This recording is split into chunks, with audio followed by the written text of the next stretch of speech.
Սահմանադրությունը երաշխավորում է, որ ազգային ժողովի ընտրությունները պետք է լինեն ազատ և պետք է լինեն հավասար պայմաններում։ Սրանք կարևորագույն սկզբունքներ են։ Արդյոք Հայաստանում 2026 թվականի հունիսի 7-ի ընտրությունները համապատասխանում էին այս սկզբունքներին։ Իհարկե ոչ։ Դրա ապացույցները մենք մանրակրկիտ ներկայացրել ենք Սահմանադրական դատարանին։ Իդեպ մինչ այդ ներկայացրել էին Կենտրոնական ընտրական հանձնաժողովին, վարչական ռեսուրսի չարաշահում, ատելության խոսքի տարածում, քաղաքական հետապնդումներ և քրեաիրավական գործիքակազմը որպես վարչական ռեսուրսի գործիք օգտագործում, 100,000-ին հասնող ձայներ, որոնք ընդհանրապես վերահսկողական մեխանիզմ չեն ունեցել։ Այսինքն պատկերացրեք, ընտրություններին մասնակցել է 1,475,000 մեր հայրենակից։ Բայց ինչպես է ստացվում, որ այդտեղից 100,000-ավոր մեր հայրենակիցների նկատմամբ վերահսկողական մեխանիզմը եղել է տարբերվող։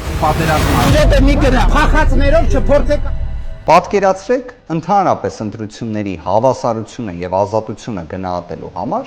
ելակետ վերցնում ենք նախագահի հրամանագիրը, թե երբ է տեղի ունենալու ընտրությունը։ Դա փետրվարի 7-ն էր։ Հունիսի 7-ին արդեն քվեարկության օրն էր։ Հետևաբար մենք ընտրախախտումների տեսանկյունից այս ողջ ժամանակահատվածը պետք է դիտարկենք։ Այնուհետև դիտարկում ենք հունիսի 7-ին հաջորդած ժամանակահատվածը, թե Կենտրոնական ընտրական հանձնաժողովը արդյոք իր գործունեությունը իրականացրեց օրենքով սահմանված կարգով, թե ոչ։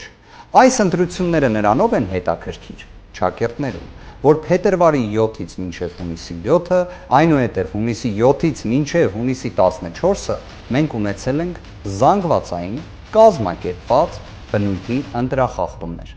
Իդեպ բոլոր այս ձևակերպումները, որոնք վկայակոչեցի, խոսում են նրա մասին, որ Սահմանադրական դատարանը իրապես կարող է Կենտրոնական ընտրական հանձնաժողովի որոշումը ճանաչի անվավեր։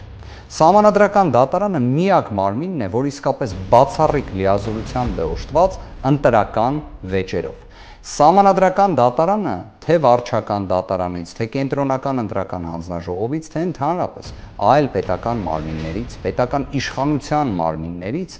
վեր է։ Ընդհանրապես հենց դա էլ պատճառն է, որ Սահմանադրական դատարանը կոչվում է բարձր դատարան։ Սահմանադրական դատարանի այսօրվա կազմը, ցավոք սրտի, անկողմնակալության, անկախության լրջագույն խնդիրներ ունի։ Պատահական չէ, որ Սահմանադրական դատարանը հենց իր նախաձեռնությամբ արդեն 2 դատավորի մասնակցությունը անհնարին է համարել այս ընտրական վեճով։ Բայց կա դատավոր, որի վերաբերյալ փաստորեն նման որոշում չի կայացվել, և դա լինելու է քննարկման առարկա։ 2026 թվականի հունիսի 26-ից մեկնարկում է Սահմանադրական դատարանում քաղաքական միավորների ներկայացրած դիմումների քննությունը։ Իդեպ թիվը դիմողների պատմության տեսանկյունից աննախադեպ է։ Իդեպ ընտրախախտումների բնույթն էլ ևս, որովհետև չենք ունեցել իրավիճակ, երբ քարոզարշավի ընթացքում ատելության խոսքի, վարչական ռեսուրսի չարաշահման, անվավեր ճանաչված քվեաթերթիկների թվաքանակը, վերահսկողություն չունեցած ընտրական քվեների նկատմամբ այս թիվը և ծավալը, իսկապես սրանք բոլորը աննախադեպ են։ Եվ դրանք պետք է մանրակրկիտ քննության առարկա դառնան։ Եվ Սահմանադրական դատարանում ընտրական վեճերը իրավաքաղաքական բնույթի են։ Հետևաբար, սիրելի հայրենակիցներ, ձեզանից յուրաքանչյուրի աջակցությունը, հանրային խոսքը և գնահատականը չափազանց կարևոր է։ Վստահ եղեք, որ բոլոր այն մտահոգությունները, որոնք հենց տեսել եք նաև դուք, սկսած կենսաթոշակները փետրվարի 7-ին հաջորդած ժամանակահատվածում բարձրացնելուց, մինչև ատելության խոսք, մինչև անհասկանալի թափանցող ծրարով քվեարկություն, բոլորը,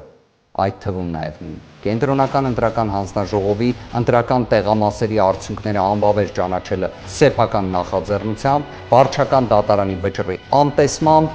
ինչպես նաև վերաքվեարկություն չանելը, բոլոր այս խնդիրները տեղ են գտել մեր դիմումում և մանրամասն ներկայացվելու են։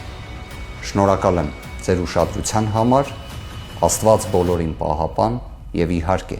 այս ժամանակահատվածը նաև բազմաթիվ անձանց նկատմամբ քաղաքական, քրեաիրավական ռեպրեսիվ գործողությունների ժամանակահատված։ Այդ իսկ պատճառով նաև պետք է արձանագրել, որ թող ազատությունը գերակայի եւ թող ազատություն լինի բոլոր քաղ բանտարկյալներին։ Աստված բոլորին պահապան, շնորհակալ եմ։